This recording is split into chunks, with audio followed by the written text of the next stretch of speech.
There are a lot of plagiarized habits to becoming successful. You see it all over the place. This video is about what I would call the 6 non-plagiarized habits that successful people have.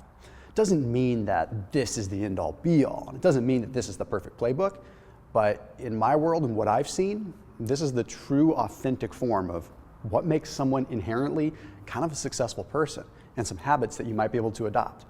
Please don't forget to hit that red subscribe button, and please don't forget to hit that bell icon down below so that you make sure you never miss a beat. First one we're going to start with is one that is a little bit simple, a little bit basic, and one that you might find in other categories and other videos. That is setting boundaries in a schedule for your downtime. But I expand a little bit more beyond that, because a true successful person never really has downtime. Have you ever noticed that? It's really hard to just turn it off. You see, what ends up happening in a lot of situations is if there's a successful person and they have downtime, they turn to substances, they turn to alcohol. So they're never really turning it off, they're masquerading it with something else.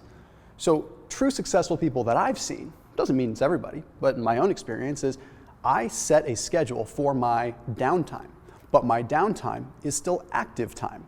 In fact, I often work harder or play harder during my downtime than I do during my active work time. And it's a common trait that you see in a lot of successful people. They don't have downtime.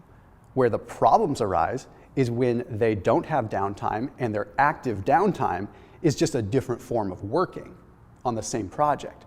See, my downtime is going hard with my kids, playing hard, going out and doing things, keeping active. Because my mind isn't satisfied unless it's occupied in doing something. I can't sit down. That's going to drive me nuts. Anyhow, that's one that you might be able to relate to. But setting boundaries is another piece too. So you set a schedule for when your downtime is, but you also set boundaries. During this time, I am here and no one else is allowed. And be protective of your energy and protective of your time. That's another piece that people don't look at. It's okay to be protective of your time. You don't have to be a people pleaser all the time. Your time, your energy is everything. So schedule it and be diligent with it and be deliberate about it. The second habit that I notice is understanding that there is an infinite amount of knowledge and science out there to constantly remind you to be humble. Who on earth do we think that we are to think that we know everything? We uncover some research or we read it in a journal and suddenly it makes us feel like we own the world. You realize if you step back, it is infinite. The amount of discovery, the amount of science is infinite. We will never reach the end. And there's two very different situations, okay? There's science and discovery, and there's laws and mathematics. Don't get them confused. Physics is one thing, science is another. So understanding how small we truly are in the grand scheme of things, not powerless, not masterful, but genuinely small compared to the greater world and the greater universe. That is a common trait in people that are successful because they want to uncover as much of the discovery, their piece of the pie, as they possibly can in their lifetime. They're not just out to win it for themselves. They just want to gobble up as much discovery as they can because that is their piece of the pie before they die. The next habit is what I call the 4 pillars. And this is something that I've sort of coined, but again, it's patterns and traits that I recognize. It's 4 pillars wrapped in what I call a routine cocoon, and this will make sense in one moment. Okay, the first pillar, your body and your mind. You divide your life into 4 categories: body and mind, business, family, and spirituality. And your spirituality can be anything more powerful and greater than you. It doesn't have to be God. It doesn't have to be church. It doesn't have to be Darwinism. It can be something that is more powerful than you at that point in time. That is your spirituality. And those 4 pillars should be the foundation of your life. Every single pillar that you focus on should be focused on 100% at that point in time. And this is a habit that you see with people that are successful. When it's business time, it's 100% business time. When it's family time, it's 100% family time. That means not scrolling your phone, checking your emails while you're with your family. If it's spirituality time, it is finding you and finding that and learning from the powers to be. Okay? It is not focusing on other things. Now, what did I mean by a routine cocoon? You take those 4 pillars and you encapsulate them in a cocoon of routine. So those things, those pillars, are only good if you set a routine with them. Now, routine gets a bad rap. Oh, he's so routine-oriented. He does the same thing every day. Oh, he's so routine-oriented. He just goes to the gym and does this and does that. It doesn't mean that you're a boring person if you have a routine. The most interesting people in the world, even the Dos Equis guy, has a routine, okay? So it's important that you remember that those 4 pillars get encapsulated into a routine, a morning routine that encompasses part of your business, part of your family, part of whatever it might be, okay? I have all different kinds of routines for different situations, okay? I almost always start my morning the same kind of way, with either coffee or green tea or Four Sigmatic coffee or anything like that. I start my routine that way. That's why I talk about it so much. By the way, there's a link down below for Four Sigmatic mushroom coffee if you do want to check them out, because I talk about them all the time. It's like a mushroom coffee, so it kind of gets you a little bit more cerebral, I guess you could call it that. So I like it just because it lights my brain up and makes me feel like I can conquer the day a little bit more. So it's kind of part of my morning routine. Link down below, save a couple bucks, special discount. And then usually like my lunchtime routine or my fasting routine, the point is there's always a routine, and I notice this pattern with other people as well, okay? Very powerful. This next one, I hope you're still with this video because this is one of the most important ones that I think you could probably adopt. Successful people that I know, something that I recognize is they embrace change properly. Let me explain something, and hopefully this resonates with you.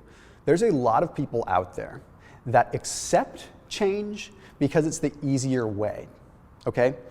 If the government or if someone tells you to do something and you think that I just need to roll with this change, is it really because you're accepting the change or because you're accepting something that is easier to accept than it is to possibly fight, right? Now, I don't necessarily mean fight back on anything, but it's always easier to stay in a bad relationship that might be dynamically changing, saying, I just need to embrace change. Maybe the person that I love isn't who they used to be, but I need to embrace change because change, that is not change. That is accepting the wrong kind of change. Change should be uncomfortable, but change should be born from the scientific discovery that we talked about.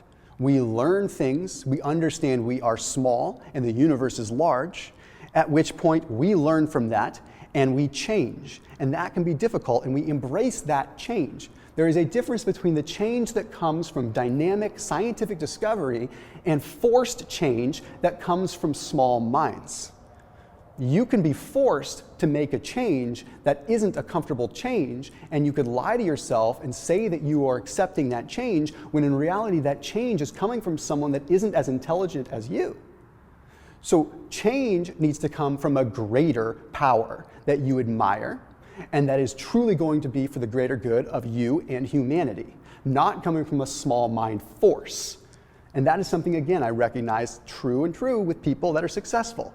They accept change, they roll with the punches, but they do not get pushed into the corner and kowtow and end up whining saying, I just accepted change. It's a perfect contrast for the next habit. Never lose your sense of humor, ever. Always make fun of yourself. Always make fun of those around you in a fun way that's not hurting them. And occasionally be a real person. And if you make fun of things and it hurts people's feelings, apologize and be real. Doesn't mean that you set out humor to go and hurt people. But the point is that there is humor in everything around us. And successful people find that because it is a brief moment of sanctity. It's a brief moment of sanity and smile in a world that is dark and scary sometimes. It is okay to do that. One thing you don't want to do is you do not want to fall victim to disguising things as humor or deflecting as humor. How many people do you know that will not face facts or will not look you in the eye because they will deflect with a joke? That is a weakness. But understanding the true humor of the world that we live in is a very important part of getting through every day. This next and final one is probably the most important one, and I'll probably create a separate video specifically on this. In the personal development world, there is this term called vulnerability. Okay? I remember Gary Vee kind of talked about it originally. Like, everyone should be vulnerable. If you show vulnerability, people relate to you. Well, plagiarized vulnerability, that's a whole different world. Okay, if you put your weaknesses out there to seek validation as a form of like sympathy seeking, because I'm being vulnerable, I'm going to show my vulnerable side because it's going to allow people to see that I'm soft and see that I have this issue and see my projected weakness so that I can get validation. That's a whole different world. Being truly vulnerable is opening yourself to criticism, opening yourself up to criticism, rejection, pain.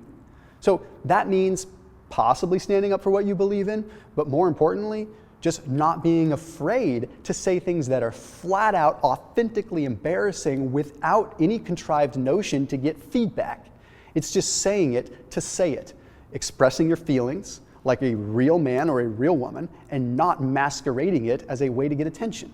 We live in a world now where vulnerability isn't seen like it was even 5 years ago in like 2015, 2016. It comes across needy and it comes across not vulnerable, but manipulative. People are smart enough to see that. So one thing that I notice with successful people is they possess the ability to be truly vulnerable. They can walk into a boardroom around people that scare the ever-living daylights out of them, and they can say, hey, I'm really sorry. My kid spilled milk on the floor, and he was having a meltdown, and it made me feel like trash that I had to help my wife when she wasn't able to actually do the job that I was thinking she'd do. That's vulnerability. That's being real. But coming in and being like, I'm human too, that doesn't solve anything. Stand up, be strong, but be vulnerable. Don't be fake weak. Anyhow, see you tomorrow.